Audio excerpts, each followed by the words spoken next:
ఇప్పుడే మనం చూసుకున్నట్లయితే ఈతకు వెళ్ళి ఇద్దరు విద్యార్థులు మృత్యువాత పడిన ఘటన ఏపీలో చోటు చేసుకుంది. పశ్చిమ గోదావరి జిల్లా ఆకివీడు మండలం చిన్న కావారంకు చెందిన సాయి పవన్ శరత్ కుమార్లు ఒంటిపూట బళ్ళు కావడంతో పాఠశాల అయ్యాక కావులో స్నానానికి అయితే వెళ్ళారనమాట. సో వీరు శరత్ కుమార్ ఇద్దరు కలిసి పాత వయ్యేరు కాలువలో ఈతకైతే వెళ్ళారు. అక్కడ ఈత రాకపోయినా సరే నీటి ప్రవాహంలోకి దిగారు.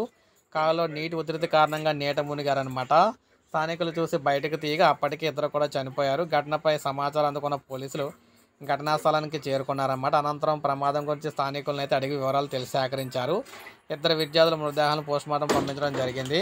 ఆకివీడు ఏరియా ఆసుపత్రికి తరలించారు. కేసు నమోదు చేసి దర్యాప్తు చేస్తూ ఉన్నారన్నమాట.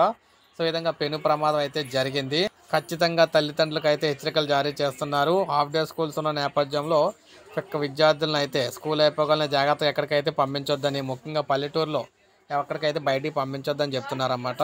సో ఏది ఏమైనా ప్రమాదం అయితే జరిగింది. ఇప్పుడే మనకు అప్డేట్ అయితే వచ్చింది. ఒక లైక్ చేయండి, సబ్స్క్రైబ్ చేసుకోండి, మన ఛానల్ సబ్స్క్రైబ్ చేసుకోండి.